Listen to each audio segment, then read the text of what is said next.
నమస్కారం గురూజీ. శ్రీమాత్రే నమః. గురూజీ చాలా మందికి ఇంటి వాళ్ళతో కమ్యూనికేషన్ సరిగా ఉండదు. హ్మ్. అంటే భార్యాభర్తల మధ్య గొడవలు కావచ్చు, హ్మ్. తల్లిదండ్రుల మధ్య గొడవలు కావచ్చు. సో, మొత్తానికి ఆ కుటుంబంలో ఒకళ్ళకి మించి ఇంకొకళ్ళకి అంటే హ్మ్. ఒక్కొక్కరి మధ్య బంధాలనేవి సరిగా ఉండవు. అలా హ్మ్. ఉండకపోవడానికి వాస్తుకు సంబంధించి ఏదైనా చెడుతుందా గురూజీ? అంటే ఏదైనా ఆహ్, అంటే దిక్కులు అంటున్నారు కదా! ఆ! సో, ఆ దిక్కులు ఏదైనా పాడవ్వడం వల్ల ఈ కమ్యూనికేషన్ అనేది సరిగా లేదంటారా? యాహ్! ఎట్లా అయితే మనకి జ్యోతిష్ శాస్త్రంలో ఆహ్, కుటుంబ సభ్యులతో హ్మ్. సఖ్యత లేదు అంటే రెండో స్థానం చూస్తాం. భార్యాభర్తల మధ్యన సఖ్యత లేదంటే 12వ స్థానం చూస్తాం. సప్తమ స్థానం చూస్తాం. హ్మ్. అలాగే వాస్తులో గూడా కుటుంబ సభ్యులతో సఖ్యత ఈజ్ డిఫరెంట్. భార్యాభర్తల మీదే స్పెసిఫిక్‌గా భార్యాభర్తల గురించి ఇబ్బందొస్తే దట్ ఈస్ డిఫరెంట్ కేస్. హ్మ్. ఇప్పుడు కుటుంబ సభ్యుల్లో పెద్దల మాటలు పిల్లలు వినట్లేదు అనుకోండి. అవును. లేదా సొసైటీలో వాళ్ళకి సరిగ్గా నేమ్ లేదు. హ్మ్. అంటే ఇంటి బయటికి రాగానే ఇంటి పక్కోళ్ళతోని ఎదురోళ్ళతో మాటి మాటికి గొడవలొస్తున్నాయి. అవును. అప్పుడు వాళ్ళు చూసుకోవాల్సింది ఈస్ట్ తూర్పు భాగం. ఇక్కడేదో పాడై ఉంటుంది ఈ పార్ట్. హ్మ్. పాడవడం అంటే నిర్మాణంలో ఏదైనా దోషం. హ్మ్. అంటే ఎట్లాంటి దోషం ఉండొచ్చు? కొంతమంది తెలియక ఆ కట్టే విధానంలో సరిగ్గా కట్టకపోవడం వల్ల అక్కడ ఏదైనా క్రాక్స్ రావడము, హ్మ్. లేకపోతే అట్లాంటివి కొన్ని జరుగుతాయి. రెండవది తెలియకుండానే అక్కడ ఏదైనా ఈస్ట్‌లో ఏదైనా అగ్ని సంబంధించింది ఏదైనా పెట్టడం. హ్మ్. ఓకే. లేదా ఈస్ట్ తగ్గడం. కొన్ని ఇళ్లల్లో ఏమవుద్దంటే వాళ్ళకి తెలియక ఈస్ట్‌ని తగ్గిస్తారు, వెస్ట్‌ని పెంచుతారు. ఓకే. ఒక ఇల్లు ఉందనుకోండమ్మా. ఇది స్థలం అనుకోండి. హ్మ్. ఇక్కడికి ఇల్లు తీసుకుంటారు. ఈ వెస్ట్‌లో ఏమో ఎక్కువ స్థలం పెడతారు. స్పేస్ ఈస్ట్‌లో ఎక్కువ తక్కువ స్థలం ఉంచుతారు. పెడతారు. ఆ! అప్పుడు ఏమైపోతుంది అంటే ఈస్ట్‌లో బరువు ఎక్కువైపోతుంది.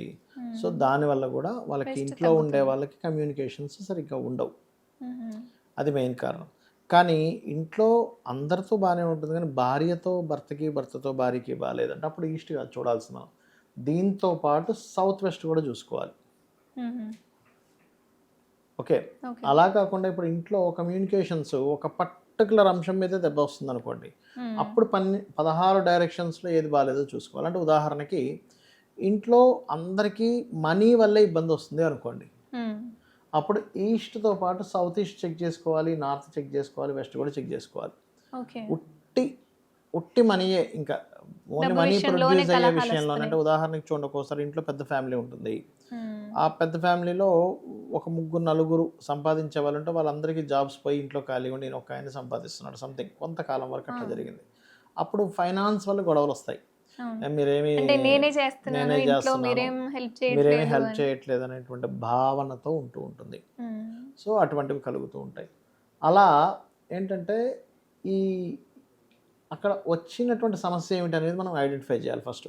ఒక వ్యక్తొచ్చి ఏవండీ నాకు ఇంట్లో కమ్యూనికేషన్స్‌లో పర్టిక్యులర్ ఈ అంశం మీద వస్తుంది అన్నప్పుడు తూర్పు and east south south east, east. ఆగ్నేయం రెండిటిని చెక్ చేయాల్సొస్తుంది. అంటే హ్మ్. ఏమవుతుంది చాలామంది ఏమనుకుంటారు ఆగ్నేయంలో మనం కామన్‌గా ఒక దాన్నేమంటారు స్టవ్ కిచెన్ పెట్టేసామంటే ఇంకేం దోషం ఉంది అనుకుంటారు. కానీ హ్మ్. ఇక్కడ ఏంటంటే మనం అర్థం చేసుకోవాల్సింది ఇవాళ రేపు ఒక 30 ఏళ్లగా మనకు మారినటువంటి వాస్తులో ఆగ్నేయంలో బ్లాక్ బండ పెడుతున్నాం మనం. హ్మ్. అది వాటర్ ఎలిమెంట్. అగ్ని ప్రదేశంలో వాటర్ ఎలిమెంట్ ఎప్పుడైతే పెట్టామో అగ్నికి సంబంధించిన ఎనర్జీ ఏదైతే ఉందో తగ్గిపోయింది. తగ్గిపోతుంది. తగ్గిపోతుంది. సో, ఎప్పుడైతే తగ్గిపోయిందో ఆటోమేటిక్‌గా అక్కడ ప్రాబ్లమ్ క్రియేట్ అవుతుంది. అంటే ఎలా అంటే ఇప్పుడు చూడండమ్మా, మన బాడీ ఉంది. బాడీ ఫంక్షన్ ఉంది. ఇందులో కఫం బాగా పెరిగిపోయింది. హ్మ్. మనం మాట్లాడడం ఎలా ఉంటుంది? కఫంతో ఉంటుంది. అవును. బొంగురు బొంగురుగా బొంగురు వస్తుంది. బొంగురుగా ఉండడము, స్పష్టంగా ఉండదు. స్పష్టంగా రాలేకపోవడము, హ్మ్. జలుబు చేయడం వల్ల ఇబ్బంది పడడం జరుగుతుంది. ఇది క్లియర్ అయితే ఆ వాయిస్ స్పష్టంగా క్లారిటీ వస్తుంది. వస్తుంది బావుంటుంది. హ్మ్. అట్లాగే ఇంట్లో గూడా పంచతత్వాలుంటాయి. అంటే భూమి, అగ్ని, వాయువు, ఆకాశము, జలము అని పంచతత్వాలుంటాయి. ఈ పంచతత్వాలు ఇన్‌బాలెన్స్ అవుతాయి వాస్తులో. అంటే ఇక్కడ ఎక్కువ వాటర్ పెట్టేశారు. సౌత్ ఈస్ట్‌లో తీసుకెళ్ళి వాటర్ డ్రమ్స్, వాటర్స్ పెట్టారు. ఫైనాన్స్ అనేటువంటిది మీకు ప్రొడ్యూస్ అవ్వదు. బికాస్ తగ్గుతుంది. ఆఫ్ అగ్ని ప్రదేశంలో నీళ్ళని పెట్టాము.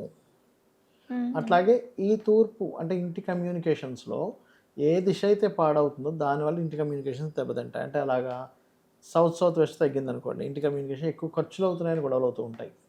ఓకే. సౌత్ వెస్ట్ తగ్గితే భార్యాభర్తల మధ్యన సఖ్యత లేదని గొడవవుతూ ఉంటుంది. హ్మ్. లేదా సౌత్ వెస్ట్ తగ్గితే పిల్లలు చదవట్లేదని గొడవలవుతుంటాయి. కమ్యూనికేషన్స్ తగ్గుతుంటాయి. ఓకే. అట్లా ఒక్కొక్క దాన్ని మనం స్పెసిఫిక్‌గా తీసుకొని ఆ జోన్ ఏమైనా పెరిగిందా, తరిగిందా ఒక్కోసారి జోన్స్ పెరగడం, తరగడం కూడా జరుగుతాయి. అలా జరిగినప్పుడు దాన్ని బ్యాలెన్స్ చేయడం. అంటే అక్కడ వేసే కలర్ బట్టి హ్మ్. బ్యాలెన్స్ చేయడం. అక్కడ ఉండేటువంటి ఏదైనా ఒక వస్తువుని పెట్టడం ద్వారా బ్యాలెన్స్ ఓకే. చేయడం. అట్లా చేయొచ్చు పర్టిక్యులర్‌గా. సో ఇక్కడ మ్యాటర్ ఏమిటి అంటే ఇంట్లో సఖ్యత లేదు అంటే ఫస్ట్ తూర్పుకే వెళ్ళాలి. ఓకే. అక్కడ చక్కగా ఇంట్లో తూర్పు భాగంలో ఇక్కడ కొంచెం లైట్ గ్రీన్ కలర్ ఉండేలా చూసి వాల్కి, మ్మ్. అంటే లోపల వైపు బయట వైపు కాదు, ఇంట్లో ఉంటే లోపల వైపు ఉండేటువంటి కలర్, అక్కడ రాముడు పట్టాభిషేకం బొమ్మ పెట్టడము, మ్మ్. మ్మ్. ఇవి కనుక చేసినట్లయితే బాగుంటుంది. అయితే ఒక్కొక్కసారి కొన్ని ప్రదేశాల్లో ఏమవుతుంటుందంటే కొన్ని ఇళ్లలో ఐడెంటిఫై చేయలేకపోతుంటారు ఎందుకు ఇట్లా జరుగుతుంది అని. అలాంటప్పుడు తూర్పు పక్కనే ఉండేటువంటి ఈస్ట్ సౌత్ ఈస్ట్ పాడవుతుంది. అర్థం ఈస్ట్ కాదు సౌత్ అసలు అర్థం కాదు, ఏమవుతుందో. అంటే డీప్ థింకింగ్ రాదు వాళ్ళకి, మ్మ్. ఎక్కడ ప్రాబ్లం ఉంది అనేటువంటి దాన్ని ఐడెంటిఫై చేయలేకపోతుంటారు. ఈస్ట్ సౌత్ ఈస్ట్ ప్రాబ్లం వస్తే కూడా అట్లా ఉంటూ ఉంటుంది. ఓకే. సో దాన్ని కూడా మనం చూసుకోవాలి. అలాంటప్పుడు కొంతమంది మార్కెటింగ్లో ఉంటారు, మార్కెటింగ్లో వాళ్ళకి బాగా రాణించాలంటే ఈస్ట్ సౌత్ ఈస్ట్లో కుందేలు బొమ్మ పెట్టాలని చెప్తూ ఉంటారు. మ్మ్.